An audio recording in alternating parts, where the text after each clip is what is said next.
Ikuti program Jendela Fikir setiap hari Isnin hingga Jumaat 9.30 pagi hanya di Bernama Radio untuk anda. Assalamualaikum, selamat pagi kembali untuk Jendela Fikir di Bernama Radio. Edisi hari ini kita nak berbicara berkaitan dengan Anugerah Pembangunan Negara 2024. Okey, baik, kita bawakan tetamu kita Nurul Adiah Hani Husin, Ketua Seksyen Penilaian Bahagian Penilaian Strategik Unit Penyelarasan Pelaksanaan Jabatan Perdana Menteri ataupun ICU GPM merangkap Floor Manager untuk APN 2024. Ya, Assalamualaikum, selamat pagi Puan. Waalaikumsalam warahmatullahi dan selamat pagi. Terima kasih bersama kami untuk Jendela Fikir hari ini, dan kita nak bicara berkaitan dengan Anugerah Pembangunan Negara 2024. Jadi ICU GPM merupakan agensi pusat di bawah Jabatan Perdana Menteri yang sangat signifikan dengan pembangunan negara. Jadi Puan, bagaimana peranan ICU GPM dalam aspek pembangunan negara? Selalu kita dengar ICU dekat hospital. Dekat JPM ada ICU. Lain pula. Ya, betul. Macam mana Puan? Okey, sebelum tu terima kasih terima kasih dan selamat pagi kepada semua pendengar setia rancangan Jendela Fikir pada pagi ini, dan setinggi-tinggi penghargaan dan terima kasih juga kepada Bernama kerana sudi memberi ruang kepada saya mewakili unit penyelarasan pelaksanaan Jabatan Perdana Menteri ataupun lebih dikenali sebagai ICU JPM lah . Okay, sebelum ni kita dengar pasal ICU hospital je, jadi hari ini kita dengar berkenaan dengan ICU JPM lah . Okey, bila kita bercakap tentang Anugerah Pembangunan Negara ni, sebenarnya dia berkaitan dengan agenda untuk pembangunan negara lah. Okey. Jadi bila bercakap tentang pembangunan, kita tidak boleh lari dari aspek peruntukan lah . Okey, sebagaimana yang kita semua sedia maklum, Belanjawan Madani tahun 2025 yang telah dibentangkan pada 18 Oktober yang lepas oleh Yang Amat Berhormat Perdana Menteri bertemakan membugar ekonomi, menjana perubahan, mensejahtera rakyat, memberi tumpuan ke arah mencapai dan merealisasikan aspirasi Malaysia Madani. Okay, belanjawan kali ini seperti mana semua sedia maklum melibatkan sejumlah peruntukan sebanyak 423 bilion, di mana 79% ataupun 335 bilion diperuntukkan untuk belanja mengurus, 86 bilion untuk belanja pembangunan dan 2 bilion pula sebagai simpanan luar jangka.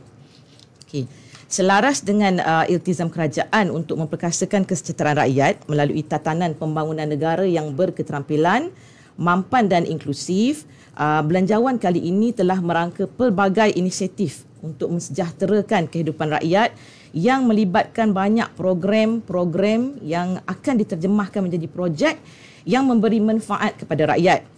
Dalam hal ini, semua inisiatif yang dirangka ini memerlukan penyelarasan. Bukan sahaja penyelarasan, malah juga memerlukan pemantauan dan juga penilaian oleh satu agensi untuk memastikan segala agenda nasional ini mencapai matlamat yang disasarkan. Justru di sinilah asas kepada peranan ICU JPM, iaitu sebagai agensi pusat yang menggerakkan pembangunan negara melalui amalan budaya kerja cemerlang dan juga takbir urus yang baik. Okey, saya kongsikan sedikitlah berkenaan dengan ICU. Untuk makluman, ICU JPM ditubuhkan pada tahun 1971, okey, susulan pelancaran dasar ekonomi baru ataupun DEB. Okey, jadi pada awal penubuhan ICU ini, ICU bertindak sebagai agensi penyelaras utama program pembasmian kemiskinan, okey, yang kini kita kenali sebagai program kesejahteraan rakyat. Okey, dari aspek pembangunan pula, ICU JPM berperanan menyelaras, memantau dan seterusnya menilai pelaksanaan pembangunan di bawah rancangan Malaysia 5 tahun ataupun kita panggil sebagai RMLT lah. Rancangan Malaysia 5 tahun. Ya, betul. Okey. Baik. Jadi Puan, dalam menyelaras, memantau ataupun menilai pelaksanaan program ataupun projek pembangunan di bawah RMLT itu tadi, adakah penggunaan teknologi ataupun elemen lain juga digunakan oleh ICU JPM bagi membantu proses tersebut dilaksanakan? Sebab kita faham projek kerajaan adalah meliputi 28 buah kementerian dan berada di seluruh negara. Betul. Okey. So secara holistiknya kita sedia maklum bahawa projek kerajaan ini dia bertindak sebagai satu wadah lah untuk pastikan harapan rakyat dapat dipenuhi dengan jayanya lah . Okey, untuk memastikan agenda dicapai, inisiatif dan komitmen dari semua pihak lah Seperti mana yang Tuan maklumkan tadi, tak kira lah agensi pusat ke, kementerian ke, jabatan, semuanya memainkan peranan tersendiri. Dari sudut penggunaan teknologi, memang kita tidak dapat larilah daripada penggunaan teknologi, dan kita manfaatkan bagi memastikan pengurusan projek kita ini dibuat dengan bukan setakat lebih cepat, lebih cekap, dan juga yang paling penting mengoptimumkan penggunaan sumber kita. Untuk makluman dari sudut teknologi pembinaan sebagai contoh di peringkat pelaksanaan bermula tahun 2008 lagi, arahan telah dikeluarkan supaya projek-projek kerajaan bernilai 10 juta dan ke atas dilaksanakan menggunakan kaedah dia panggil Industrialized Building System ataupun IBS. Jadi IBS ini merupakan teknologi pembinaan pasang siap yang dapat tingkatkan kualiti produktiviti, dia seragamkan reka bentuk, cepatkan tempoh pembinaan serta kurangkan kebergantungan kepada pekerja asing. Kalau kita nak tengok branding yang berkaitan dengan IBS ni, dikata faster completion, greater productivity, less wastage and fewer accidents juga antaranya. Dari sudut teknologi itu kita bercakap tentang teknologi pembinaan. Kita juga mengaplikasikan teknologi kita panggil pengurusan projek.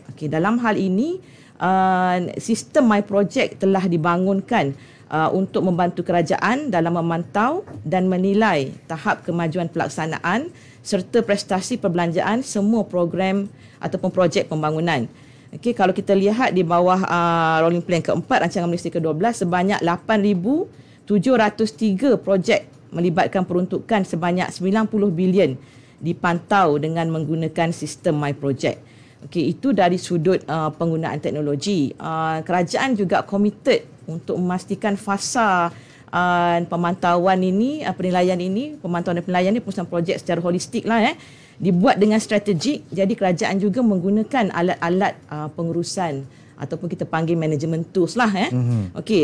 Dalam hal ini pendekatan yang kita gunakan adalah kita panggil pendekatan berdasarkan keberhasilan ataupun outcome based approach. Kita gunakan dalam pengurusan projek kita untuk memastikan bahawa kerangka penilaian keberhasilan projek ataupun kita panggil outcome lah, yang senang outcome, berfokuskan kepada keberkesanan projek, iaitu dari sudut manfaat manfaat kepada golongan sasar diterima dalam tempoh masa yang ditetapkan. Baik, kalau kita lihat kepada jawapan Puan tadi kan, dia melibatkan banyak projek dengan nilai jutaan nilainya besar. Kan? Jadi saya yakin ini memerlukan pelbagai sinergi bersama-sama dengan agensi pusat yang lain. Kementerian Kewangan ke Kementerian Ekonomi ke, contohnya Puan macam mana? Ya, betul. Bila kita bercakap tentang projek pembangunan negara ni, memanglah tak dapat lari, memang memerlukan kerjasama semualah seperti mana yang Tuan dan Puan maklumkan tadi. Jadi dalam hal ini Kementerian Kewangan dan Kementerian Ekonomi ni merupakan rakan strategik lah bagi ICU JPM dalam memastikan pengurusan projek kerajaan dilaksanakan dengan sempurna lah, in a sense, dengan cekap, dengan jaya dan sempurna. Jadi kerjasama ni kita mula daripada peringkat perancangan projek lagi. Semasa permohonan peruntukan bagi projek, contoh kementerian ke, jabatan ke, agensi nak buat apa-apa projek, nak minta duit, dia akan minta duit dengan Kementerian Ekonomi dan juga Kementerian Kewangan lah. Seperti mana semua sedia maklum, Kementerian Kewangan ini bertanggungjawab menguruskan peruntukan mengurus ataupun kita panggil operational expenditure, OE lah dalam bahasa kita. Dan Kementerian Ekonomi pula bertanggungjawab mengurus peruntukan pembangunan ataupun kita panggil sebagai development expenditure, iaitu DE. Jadi ICU JPM, Kementerian Ekonomi dan juga Kementerian Kewangan akan duduk bersama-sama lah, meneliti cadangan projek yang dikemukakan oleh kementerian, jabatan dan agensi bagi menilai dari sudut bukan sahaja dari sudut projek ni kita kena buat tak kena buat, ataupun kita tengok juga daripada sudut dia panggil viability dan juga feasibility, kebolehsanaan projek tu. Kita tengok daripada banyak sudut lah sebenarnya.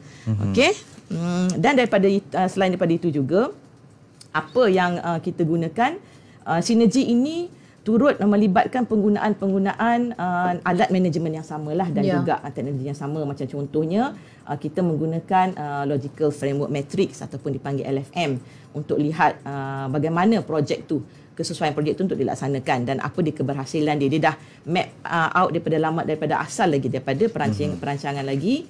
Dan elemen yang management tools yang kita guna tu, kita akan guna balik semasa penilaian projek nanti. Okey. Puan, kalau kita tengok kan ada banyak aspek yang terlibat dalam pengurusan program dan juga projek kerajaan ini. Jadi dia bukan mudah ni, bukan senang dek. Macam gitu.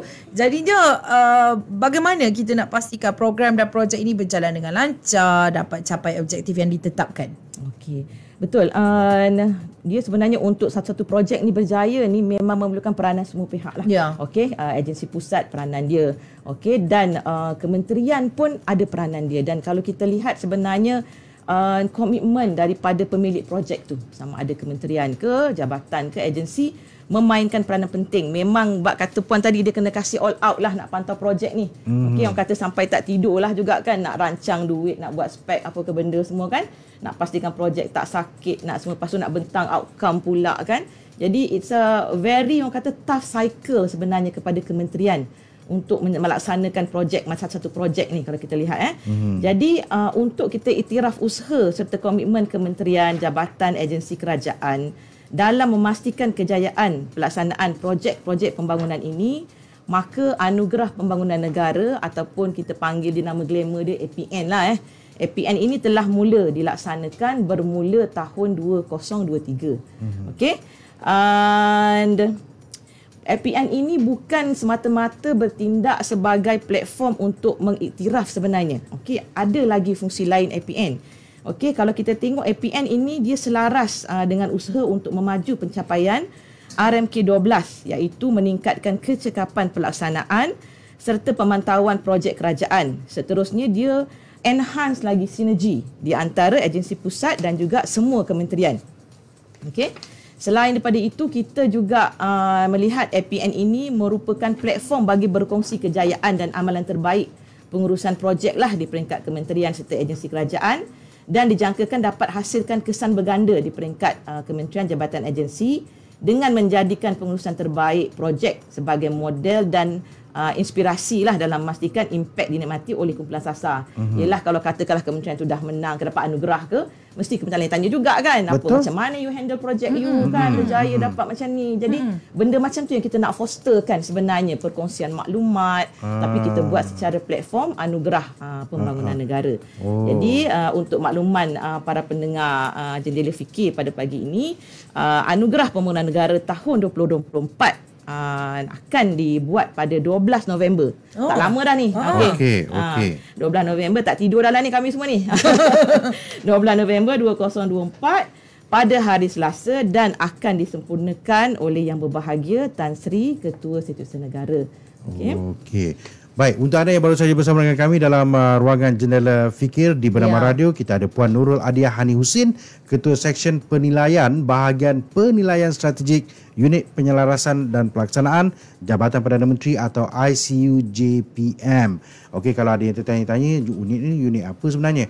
Dia merupakan jabatan yang ada maklumat dan juga mengenai rancangan Malaysia dan juga kaedah pemantauan sebenarnya. Okey. Baik. Jadi untuk anugerah ni ada berapa penerima anugerah? Berapa bilangan penerima anugerah di bawah APN? Apa kategori ada, Puan? Okey, anugerah dan bilangan penerima. Okey. And untuk makluman para pendengar kita tahun ni kita berbeza sikit daripada tahun lepas lah. Ada penambahbaikan lah sikit, orang katakan improvement. Okey. Kategori asalnya yang ada di bawah Anugerah Pembangunan Negara ini ialah dipanggil pertamanya Anugerah Industrialized Building System. Okey, IBS tadi tu yang kita cakap pasal teknologi. Jadi kita buat itu satu anugerah, satu kategori. Yang keduanya kita ada juga Anugerah Penilaian Outcome. Okey, nanti saya akan terangkan satu. Dan kita ada Anugerah Prestasi Pembangunan 3. Okey, tahun ini kita buat penambahbaikan, kita buat satu lagi kategori, iaitu kita panggil Anugerah Utama, iaitu Anugerah Pembangunan Negara. Jadi kali ini balik APN kali ini ada satu kementerian yang akan pegang piala APN lah. Bukan piala ABS saja, outcome saja ataupun pemantauan projek saja, prestasi pembangunan saja, dia akan ada satu piala utama. Kita akan buat macam tu. Dan keseluruhan penerima anugerah adalah seramai 22. Okey. 22 termasuk anugerah utama tersebut. Okay. Puan dah sebut 4 ni, ada IBS, ada penilaian outcome, prestasi pembangunan dan juga anugerah utama. Boleh tak kita nak tahu dengan lebih jelas tentang setiap anugerah-anugerah yang ada ni, Puan? Okey, saya mulakanlah dengan anugerah IBS lah ya. Okey, seperti mana yang kita maklum tadi, kerajaan dah buat lama dah IBS ni, tahun 2008 dah keluar perkeliling. Jadi ini high time untuk kita iktiraf kementerian, okey, yang yang patuh kepada menggunakan teknologi IBS. Sebab kita tengok tadi dah teknologi IBS ni banyak kemanfaat dia, okey. Kita tengok great peningkatan produktiviti, dapat cepat. Dia IBS ni dia lebih kurang macam ni lah. IBS ni macam dia komponen tu dah siap. Macam kita tengok, selalu kita tengok orang buat rumah ni kan, dia letak bata satu-satu macam tu kan. Okey, kalau dia IBS ni kalau kita nak buat pembandingan, dia macam orang buat kereta. Kereta ni dia just ambil kompartmen je, pintu pap siap sebiji kereta. Jadi IBS tu dia gunakan konsep yang sama. Jadi kompartmen tu dah ada dah. Dia macam cantum-cantum kan. Jadi siaplah bangunan tu. Jadi sebab itulah kita tengok dia mempercepatkan tempoh projek tu, dapat siap cepatlah kita kata. Lepas tu kos secara keseluruhan pun dapat dikurangkan. Dan kalau kita lihat produktiviti meningkatlah dah kompartmen kan, nak banding letak bata satu-satu macam tu berbezalah. Okey, dan yang paling menarik ni kalau saya lihat, kita tengok dia sebenarnya dia mengurangkan waste dari sisa-sisa pembinaan itu. Okey, dan juga sebenarnya dia boleh mengelakkan orang kata accidents happening, fewer accidents. Jadi atas dasar itulah kita perkenalkan anugerah pengurusan IBS. Dalam kategori ini akan ada 6 penerima anugerah. Okey, di bawah anugerah penilaian outcome pula, tadi kita bercakap tentang outcome. Outcome ni basically dia akan tengok projek kementerian tu, apa yang dia nak buat dengan projek tu, dia capai tak capai. Kita akan tengoklah, contoh projek ni nak kurangkan kesesakan lalu lintas. Betul ke tidak kurang kesesakan lalu lintas? Contoh macam itulah. Okey, jadi anugerah ini kita nak beri pengiktirafan kepada kementerian, jabatan, agensi yang mendapat prestasi tinggi dalam penilaian tahap keberhasilan ataupun outcome projek. Okey, dan seterusnya memastikan manfaat program ataupun projek dapat dinikmati oleh rakyat dalam tempoh yang dirancang. Bawah anugerah penilaian outcome ni sebenarnya faktor timeliness of delivery tu. Okey, maknanya manfaat tu dapat pada rakyat tempoh yang ditetapkan dan manfaat tu diterima. Okey, itu elemen antara elemen yang kita ni kan lah. Okey, di bawah anugerah penilaian outcome ini kita akan ada 8 anugerah lah. Okey. Ada 8 lagi. Ada 8 lagi. Banyak. Satu ni cabang dia banyak, satu ni cabang dia banyak. Kita ada banyak cabang sebab kita nak meraihkan usaha pihak kementerian lah. Okey, jadi 8 ini, 3 ni kita akan kasih kepada kementerian berdasarkan prestasi dia, outcome. And then kita nak pastikan outcome ni, sebenarnya kita nak pastikan dia dibudayakan. Jadi kita ada buat 2 anugerah khas. Anugerah khas pembudayaan outcome kita akan buat, dan juga kita akan buat anugerah khas konsistensi. Okey, maknanya markah dia dapat tu konsisten aja. Tak adalah orang kata macam markah kita kan sekejap naik turun. Jadi yang konsisten pun kita iktiraf juga. Dan seterusnya kita akan iktiraf juga kementerian ataupun ni berdasarkan projek dia. Kita ada 3 kategori projek kita tengok. Pertama kita tengok projek tu dia ada elemen game changer. Game changer ni macam dia ada inovasi lah. Tak pernah ada agensi lain buat, kita buat. Tak pernah ada. Lepas tu dia buat pelik sikit kan. Kita tengok okey, ini bernama radio boleh lah, Puan. Boleh. Okey, itu yang pertama. Lepas tu kita tengok juga projek kita yang orang kata dia ada cascade down effect, dia tahu dia panggil kesan dia tu. Okey, dan juga kita akan tengok juga kepada projek MAPAN. MAPAN ni berkaitan dengan sustainable development goal lah, SDG.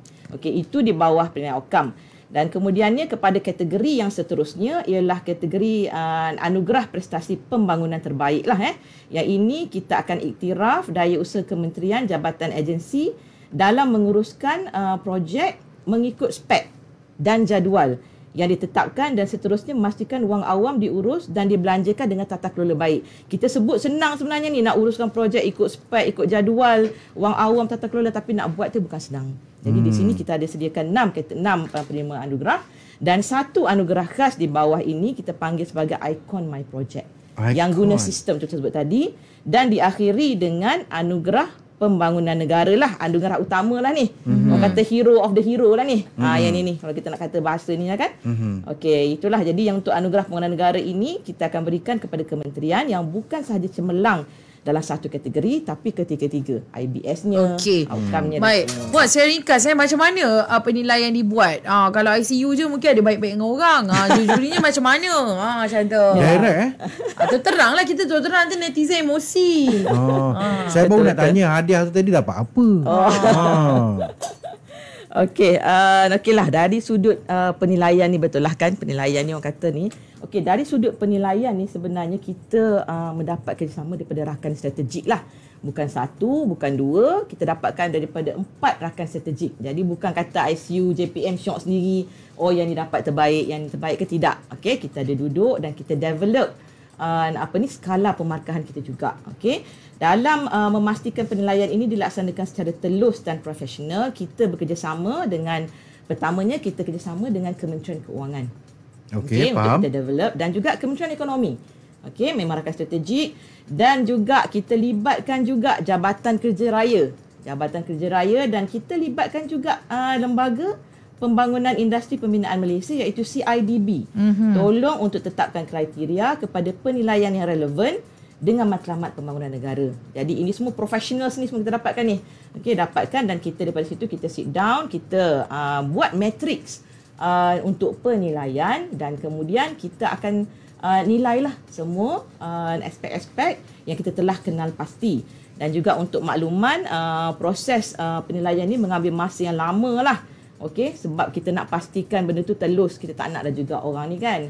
Tapi biasalah buat apa-apa pun mesti ada juga yang ketidakpuasan tu, tapi setakat mana untuk pastikan benda ini telus dan melibatkan semua rakan strategik yang berkaitan, setakat tu saya rasa ICU JPM telah libatkan lah. Ya, maksudnya bukan ICU je buat keputusan. Ada orang lain jadi juri di situ. Jangan risau, kita telus deh. Okey, baik. Puan, apa harapan ICU JPM melalui penganjuran APN ini yang mungkin Puan ingin sampaikan kepada penonton kita? Okeylah. Jadi harapan ICU JPM ini adalah kita harap sangat supaya APN tahun 2024 ini berupaya menjadi pemangkin kepada semua pihak lah. Okay, semua pihak untuk menggandakan lagi inisiatif dalam memacu pelaksanaan program ataupun projek pembangunan RMK 12 yang berbaki 1 tahun lagi. Jadi kita juga harapkan tadi penganugerahan ini akan dapat tingkatkan lagi sinergi dan komitmen keseluruhan sistem kerajaan lah, okay, untuk menggandakan lagi inisiatif ke arah memperkasakan rakyat melalui kejayaan pelaksanaan projek-projek awam. Ini selaraslah dengan aspirasi Malaysia Madani. Okey, dan juga saya sebagai wakil daripada ICU JPM ingin merakamkan ucapan terima kasihlah kepada Bernama kerana sudi memberikan slot jendela fikir dengan tajuk tu. Saya dah takut dah, jendela fikir tajuk. Tapi relax je kan Puan. Okey je kan. Tajuk jendela fikir kan. Okey. Tapi Puan pun pandai juga dengan lenggok-lenggok bahasanya. Alhamdulillah, terima kasih guide daripada semua. Kita ni sampai tengok apa ni anugerah APN dapat apa ni, dapat trofi. Dapat trofi cantik punya. Dapat duit tak Puan? Netizen.